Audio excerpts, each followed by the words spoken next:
reka nkubwirere uriya Mugisha niwe wisharine Kazo ntega amatwi.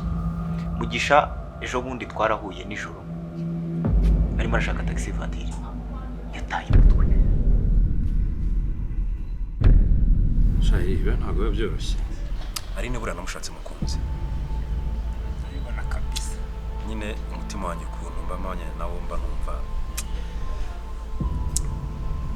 nta mpamvu kwita mwirukana. Ariko byibuze ndashaka namara kubyara umwana amaze gukura nzahita mubwira tamufata tamushyira se. Sinjye uzarota ubukwe buranyanda kubwiza ukuri. Umva sakindi zawe byari ikindi nimbona ndugezemo nzashaka ibindi mpimba. Ndasomye message y'umugore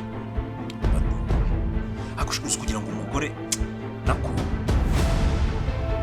Kazo ntega amatwi twumvikane reka kuzana ibintu by'amabifu yo gupfa abagore mu bucuti. Wowe na Mugisha muri inshuti urabyibuka?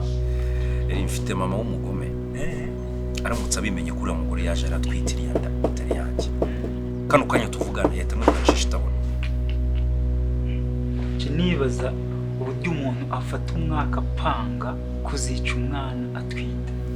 Ako ari ibaza ariko kumva ngo umwana yabuze ari njye wakuriye muri maternité wanagize ukambwira ngo we wari uri kumuzabira. Niko se yabura kandi umva twaba twahinduranyije.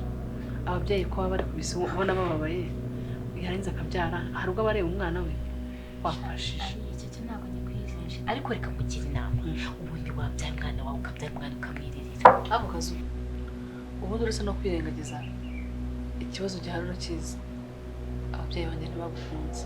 None se ubundi iyo ndebye ubona mwayehe? Bamubwira Aline ntabwo ari we fi yonyine iri mu nyanja wangu.